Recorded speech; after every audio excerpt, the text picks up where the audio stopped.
Praise the Lord. आप सबको जय मसीह की। मैं परमेश्वर का धन्यवाद देता हूं आज की सुबह दिखाने के लिए। एक और दिन परमेश्वर ने हम सबके जीवन में जोड़ दिया। हम परमेश्वर को कोटि कोटि धन्यवाद दें। एक नया संदेश लेकर मैं आपका दोस्त पास्टर राजमसी आपके सम्मुख उपस्थित हूं और आज का संदेश एक ऐसी आज्ञा पर है जो हमारे चरित्र को ही बिल्कुल बदल कर रख देती है। वो आज्ञा कौन सी है, इसे जानना है तो पूरा संदेश सुनिए और समझिए प्रभु यीशु मसीह की वो आज्ञा जो प्रभु यीशु मसीह ने हमको दी है। ये मेरे लिए भी है, आपके लिए भी, हम सब के लिए, सभी विश्वासियों के लिए ये आज्ञा बहुत ज़रूरी है, क्योंकि इस आज्ञा के द्वारा चरित्र बदल जाता है, स्वभाव बदल जाता है, जीवन बदल जाता है। Praise the Lord. True pulse में आज का सवाल है कि होशे का नाम बदलकर यहोशू किसने रखा, क्योंकि यहोशू का नाम पहले होशे था और ये नाम किसने बदला था। अगर आप जानते हैं तो कमेंट्स में लिख दीजिए, नहीं तो डिस्क्रिप्शन में आपको इसका जवाब मिल जाएगा। Praise the Lord. मेरे साथ मेरी मुहिम में शामिल हो जाइए। जिद है सच को फैलाने की। आइए एक छोटी सी प्रार्थना करके आज के वचन को शुरू करेंगे। प्रभु जी, मैं धन्यवाद देता हूँ आज की सुबह दिखाने के लिए, आज का दिन दिखाने के लिए, और मैं विनती करता हूँ प्रभु जी, आज का वचन भी शेयर करने मेरी मदद सहायता कर। मेरे होठों को, मेरे दिल दिमाग को छूकर ब्लेस कर। मेरी आत्मा और मेरा शरीर तेरे ही कब्जे में रहे, ताकि बोलने वाला मनुष्य निर्भय की तेरा आत्मा हो। जितने भी लोग इस वचन को देख रहे हैं, सुन रहे हैं, समझ रहे हैं, उन सब पर मैं तेरी आशीष बोलता हूँ। हर एक को आशीषित कर। हर एक की रोग, बीमारी, चिंता, परेशानियां, दुख, तकलीफें दूर कर प्रभु जी। हर एक के घर से भूत प्रेत, जादू टोने, तंत्र मंत्र, बीमारियां, भटकती आत्मा, शराब बंधन, पाप अपने सामर्थ्य नाम के द्वारा दूर कर दे प्रभु जी। अपने बच्चों को संतान की आशीष दे। हर एक घर से प्रभु जी व्यभिचार, बेरोजगारी, नशा और प्रभु जी बुरी बीमारियां अपने सामर्थ्य नाम के द्वारा दूर कर, कर्जे दूर कर प्रभु, ताकि तेरे बच्चे गवाही दें कि यीशु मसीह ने हमारे जीवन में बड़ा काम किया है। धन्यवाद देता हूं प्रभु, तूने मेरी प्रार्थना को सुन लिया। प्रभु यीशु के नाम से मांगता हूं, आमीन। Praise the Lord. तो आपसे गुजारिश है कि आप जब मुझे कॉल करते हैं या मैसेज करते हैं, प्रार्थना करवाते हैं मुझसे और मेरी वाइफ से, तो अगर आपके जीवन में काम होता है, आप चंगाई पा जाते हैं या आपके काम बन जाते हैं, तो आप गवाही ज़रूर दीजिए। बताइए कि हमने प्रार्थना करवाई थी तो प्रभु ने हमारे जीवन में ये काम किया है। Praise the Lord. तो आइए आज के संदेश को हम शुरू करेंगे। ये आज्ञा है मरकुस रचित सुसमाचार 11 अध्याय और उसके 25 पद में। देखिए क्या लिखा है। यह लिखा है, और जब कभी तुम खड़े हुए प्रार्थना करते हो, तो यदि तुम्हारे मन में किसी की ओर से कुछ विरोध हो तो क्षमा करो, माफ करो।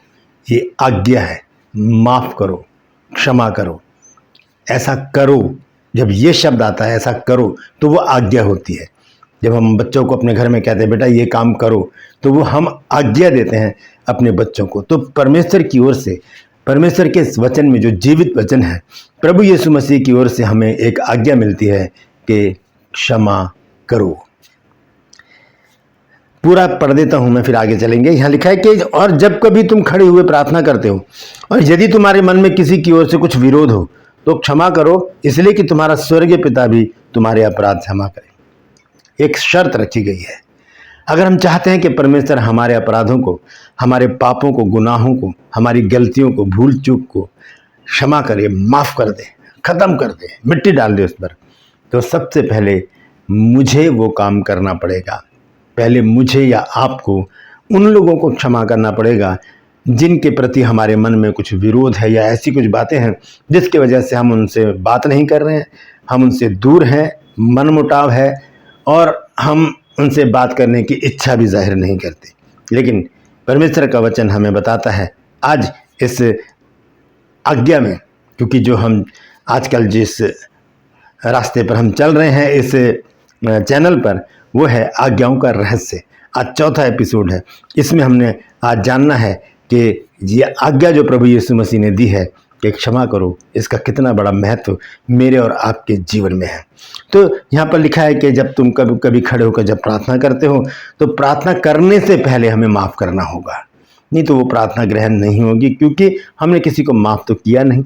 हमारे मन में अभी भी द्वेष है, हमारे मन में अभी भी कड़वाहट है, हम अभी भी कठोर बन के खड़े हुए हैं, हम अभी भी किसी मनुष्य को तुच्छ जान रहे हैं या उसे गलत समझ रहे हैं या कुछ भी कर रहे हैं, हम उसकी तरफ से कठोर हो गए हैं। दोस्तों, हम जब उत्पत्ति 1 अध्याय 26-27 पद में पढ़ते हैं तो वहाँ पर लिखा है कि आओ हम मनुष्य को अपने रूप और अपनी समानता में बनाएं। अपने स्वरूप और अपनी समानता में हमें परमेश्वर ने अपने स्वरूप में और अपनी समानता में बनाया है। सिर्फ मुझे ही नहीं, आपको भी। बोलिए, सिर्फ मुझे ही नहीं, आपको भी। ऐसे बोलिए, क्योंकि जिसको भी परमेश्वर ने अपने स्वरूप और अपनी समानता में बनाया है तो वो सब मनुष्य ही हैं। तो हम किससे बैर करें, हम किससे लड़ाई झगड़े करें, हम किससे मनमुटाव रखें? हम परमेश्वर के उस जन से जिसे परमेश्वर ने खुद अपने हाथों से अपने स्वरूप और अपनी समानता में बनाया है, हम उसे क्षमा ही नहीं कर रहे हैं। तो जब हम ही नहीं क्षमा करेंगे तो फिर परमेश्वर हमारे अपराधों को कैसे क्षमा करेगा? देखिए 26 पद में प्रभु यीशु मसीह ने यहाँ पर खोलकर बात को बता दिया है और लिखा है, यदि तुम क्षमा ना करो तो तुम्हारा पिता भी जो स्वर्ग में है तुम्हारा अपराध क्षमा नहीं करेगा। हमारे अपराध, हमारे गुनाह, हमारे पाप, हमारी गलतियां, हमारी भूल चूक माफ नहीं होंगी, माफ नहीं होंगी। दोस्तों, हमें पहला कदम बढ़ाना पड़ेगा। हम देखते हैं ना याकूब 4 अध्याय में 7 और 8 पद में लिखा है कि परमेश्वर के अधीन हो जाओ और शैतान का सामना करो, तब वो तुम्हारे पास से भाग निकलेगा। परमेश्वर के निकट आओ तो वो तुम्हारे निकट आएगा। तो पहले हमें अपना कदम बढ़ाना होगा। परमेश्वर के निकट आओ तो वो तुम्हारे निकट आएगा। तो पहला कदम तो हमारा है। हम क्षमा करेंगे तब परमेश्वर हमें क्षमा करेगा। लिखा है मांगो तो तुम्हें दिया जाएगा, जब मांगेंगे तब परमेश्वर देगा, है ना। तो पहला कदम हमारा है हर एक बात में। परमेश्वर चाहता है कि पहले हम करें, फिर परमेश्वर पूरी तरह से हमें अपने दोनों हाथों से आशीषित करेगा, हमें क्षमा करेगा और हमारी सारी कमी घटी को दूर करेगा, रोगों को दूर करेगा, उद्धार करेगा, क्षमा करेगा, सारी आत्मिक चीज़ें हमें देगा। वो हमें अपने वरदानों से भर देगा और आत्मिक फलों से हमें लबालब कर देगा। कब? कब? जब हम माफ़ कर लेंगे, जब हम माफ़ करना सीख जाएंगे। ये हमें सीखना है। हम देखते हैं लूका रचित सुसमाचार 11 अध्याय में जब प्रभु यीशु मसीह ने चेलों को प्रार्थना करनी सिखाई और कहा कि हे हमारे पिता तू जो स्वर्ग में है। ये प्रार्थना उसका एक तरीका बताया है प्रभु यीशु मसीह ने, रीति बताई। वो प्रार्थना नहीं है, एक रीति है, इस तरह से प्रार्थना करनी है। तो वहां पर एक शब्द आया है, आइए देखेंगे लूका रचित सुसमाचार 11 अध्याय और उसका 4 पद। देखें यहां पर क्या लिखा है। लिखा है कि और हमारे अपराधों को क्षमा कर, क्योंकि हम भी अपने हर एक अपराधी को क्षमा करते हैं। प्रार्थना में प्रभु यीशु मसीह ने सिखाया।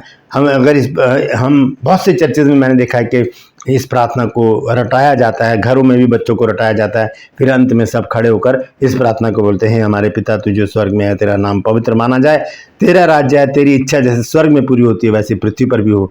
हमारे दिन भर की रोटी आज हमें दे, और जिस प्रकार हमने अपने अपराधियों को क्षमा किया है तू भी हमारे अपराधियों को क्षमा कर। हम दोस्तों झूठ बोलते हैं चर्च में खड़े होकर कि हमने अपने अपराधियों को क्षमा कर दिया, नहीं करते हम। आप सोचिएगा, जब आप ये प्रार्थना चर्च में बोल रहे हो या घर में बोल रहे हो, कहीं पर भी बोल रहे हो, तो ये शब्द याद कीजिएगा। यीशु मसीह ने कहा पहले अपने अपराधियों की क्षमा करो, तभी तो तुम्हारे अपराध क्षमा होंगे। हम करते नहीं हैं और हम चाहते हैं कि परमेश्वर हमारी गलतियों को माफ कर दे। ऐसा नहीं होता। जैसा वचन कहता है वैसे हमको करना पड़ेगा। यहाँ पर प्रभु यीशु मसीह जब चेलों को प्रार्थना सिखा रहे हैं, प्रार्थना की रीति सिखा रहे हैं, तो वो कह रहे हैं कि हमारे अपराधों को, हमारे पापों को क्षमा कर, क्योंकि हम भी अपने अपराधी को क्षमा करते हैं। नहीं करते हमें करना चाहिए, क्योंकि ये आज्ञा है। अगर हम नहीं कर रहे तो हम अनाज्ञाकारिता कर रहे हैं, आदम और हव्वा की तरह। जब परमेश्वर ने आदम से कहा कि इस वाटिका के किसी भी पेड़ का फल तुम खा सकते हो, सिर्फ जो बीच में लगा है उसका फल कभी ना खाना, क्योंकि तुम उसी दिन मर जाओगे। ये आज्ञा थी, लेकिन उन्होंने उस फल को खाकर क्या कर दिया? अनाज्ञाकारिता, और पापी बन गए। और ये भी एक आज्ञा है कि क्षमा करो। अगर हम क्षमा नहीं कर रहे हैं, हम पाप कर रहे हैं, हम पापी हैं। ये इस आज्ञा का रहस्य है दोस्तों, क्योंकि हमें क्षमा करना आना चाहिए। हमें क्षमा करने की आदत डाल लेनी चाहिए, जो यीशु मसीह ने बताया हमको। जब हम पतरस के विषय में जानते हैं, मत्ती रचित सुसमाचार में हम पढ़ते हैं 18 अध्याय के 21 और 22 पद में, जब पतरस ने एक शंका जाहिर की, एक सवाल पूछा प्रभु यीशु मसीह से कि यदि मेरा भाई अपराध करता रहे तो मैं उसे कितनी बार माफ करूं। तो देखिए यीशु मसीह का जवाब, मत्ती रचित सुसमाचार 18 अध्याय 21 पद। तब पतरस ने पास आकर उससे कहा, हे प्रभु, यदि मेरा भाई अपराध करता रहे तो मैं कितनी बार उसे क्षमा करूं? क्या 7 बार? उसने अपनी एक गिनती भी रख दी सामने, क्या 7 बार माफ कर दूं उसको? यीशु ने उससे कहा, मैं तुझसे ये नहीं कहता कि 7 बार, वरन 7 बार के 70 गुने तक।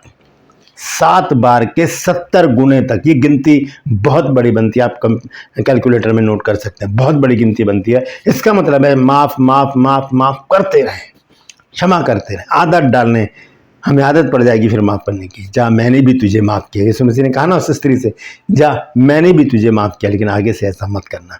दोस्तों, यीशु मसीह हमें सिखाते हैं माफ करना। यीशु मसीह जब क्रूस पर लटके हुए थे, कीले ठुके हुए हाथों में, सर पे कांटों का ताज है, शरीर जो है छलनी हुआ पड़ा है और पैरों में कीले हैं, लहूलुहान शरीर है। लोग उनको गालियां दे रहे हैं, थप्पड़ मार रहे हैं, बोल रहे हैं कि अगर तू भविष्यवक्ता है तो बता किसने तुझे थप्पड़ मारा है।